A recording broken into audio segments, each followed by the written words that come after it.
Hi, my friends. So CL Strife, who really at this point should be given a position within my channel, asked another question that I thought was very interesting and I will discuss today. It's the question of why are INFJs perceived to be perfectionistic, right? What is the origin of the particular INFJ perfectionism?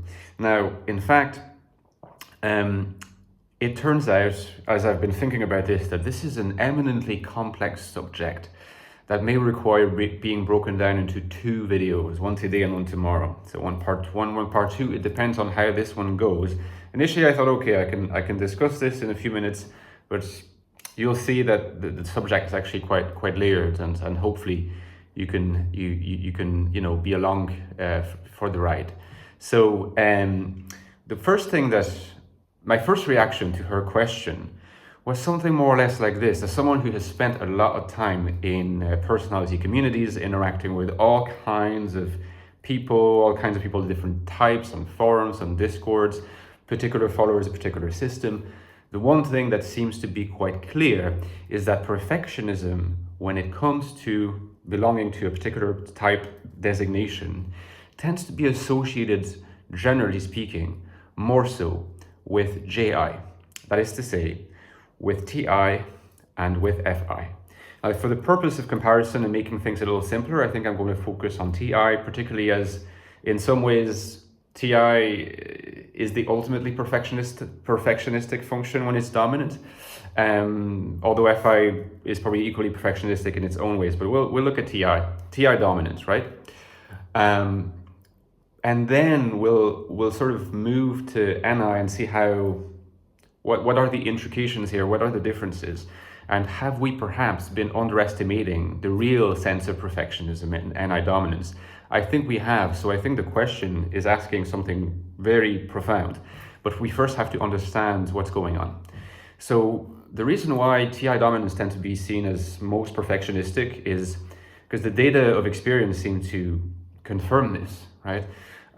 Whether you're taking an INTP or an ISTP. So the first thing to always keep in mind is they are hooked to reality much more than NI dominants are, because they have an auxiliary function, which is the function of extrovert perception, whether it's SNE or whether it's SE. They are hooked to the world, which means essentially that when they are engaged with the world, and TI is dominant, in a sense, they are involved at some level in problem solving and piecing things together to attain a particular goal. The other thing that you need to keep in mind is that TI dominance, by virtue of being extrovert perceiver auxiliary, don't have holistic minds like INFJs have holistic minds, right? They're not minds that kind of move around in a circle and always try to build themselves and different parts into a holism that makes sense as a completed whole.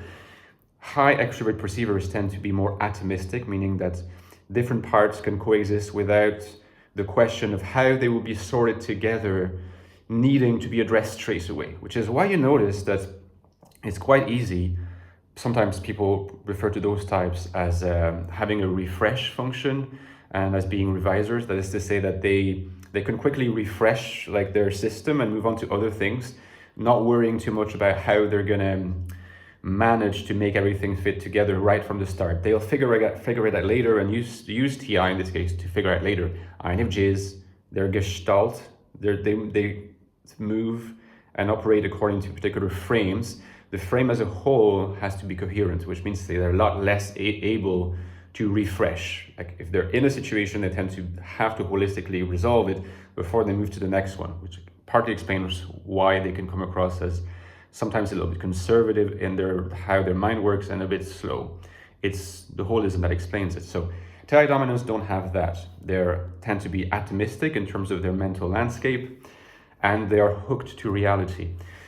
The perfectionism, of course, happens because TI always looks for coherence, consistency, and has a strong sense of what the essence of things is.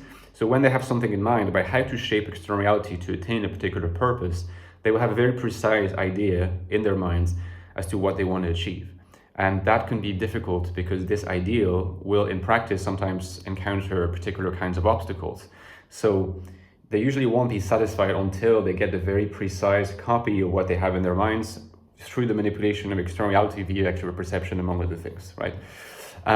So here you can clearly see the perfectionism, and that explains why a lot of TI dominance appear, for example, in musicians that want to compose the perfect album, and it takes them 10 years. So is a TI dominant or an FI dominant.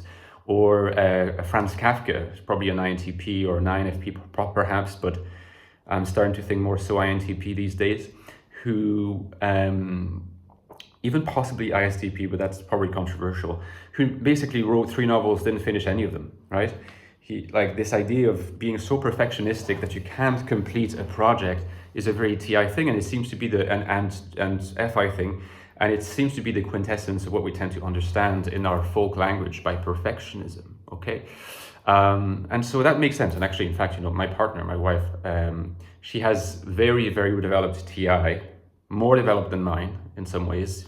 Some of you guys might disagree because sometimes people say my TI is very developed, but I can see just how in certain situations she's so unbelievably perfectionistic, more in a TI sense, right?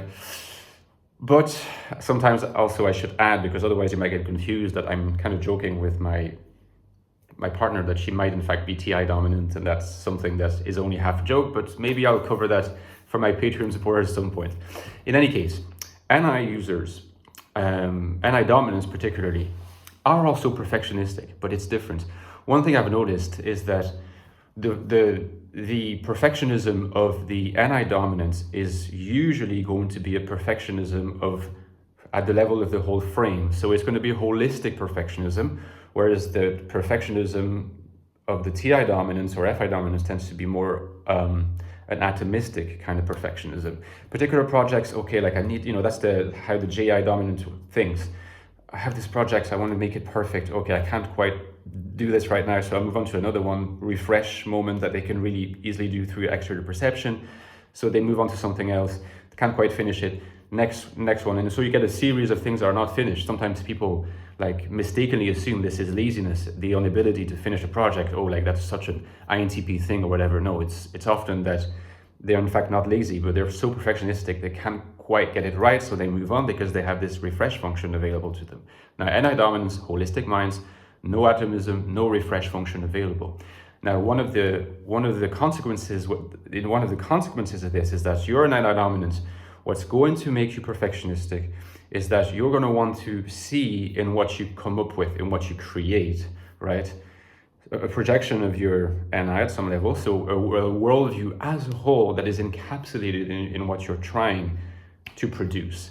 And the perfectionism will come from the fact that they won't be satisfied, NI dominance, and that includes INTJ. I don't think there's much of a difference, at least at this particular stage, between INFJs and INTJs. There's a difference that crops up later on, and I'll explain this probably in the next video, because I can see that I'm not going to be finished in this video. The NI dominant wants to be able to create works that are accurate representations of their holism.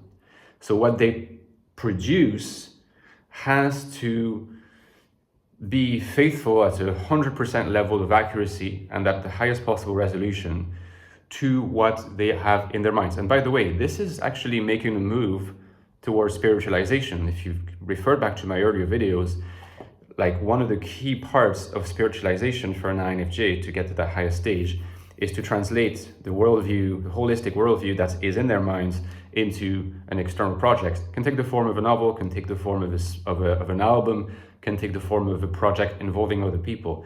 But they're going to be perfectionistic about what that must look like. And the thing that you will notice is that their perfectionism is not manifested in the same way that is for TI dominance. Okay, and if you want to hear more about this, check my next video that will probably be, certainly, I can tell you now, will be released tomorrow. Okay, and we'll finish this story about NI dominance. Don't forget, I've written 2 books on the INFJ, The Ecstatic Soul, a new look at the INFJ personality, which looks at the inside of the INFJ mind, its complexities, is the deepest investigation into that subject, and The Infinite Soul, which is my more recent book about how this INFJ with this kind of mind, what it feels like to be an INFJ, confronts the world and can find happiness, purpose, and value. It's INFJ life in the modern world. Get the 2 books together. If you want to go deeper, that's the way to go. And don't forget, my Patreon page is right there, right below. So to keep my channel going. I always need support. I'm really, really grateful to those that have recently decided to join our little group, which is really growing into a community now. You're going to be able to talk to me. We're going to be discussing things together. You can make suggestions for videos, and very soon I'll start producing in-depth videos about particular topics covered in those two books, right? So if you're interested, click on the Patreon link below, and I'll talk to you soon, guys. Bye-bye.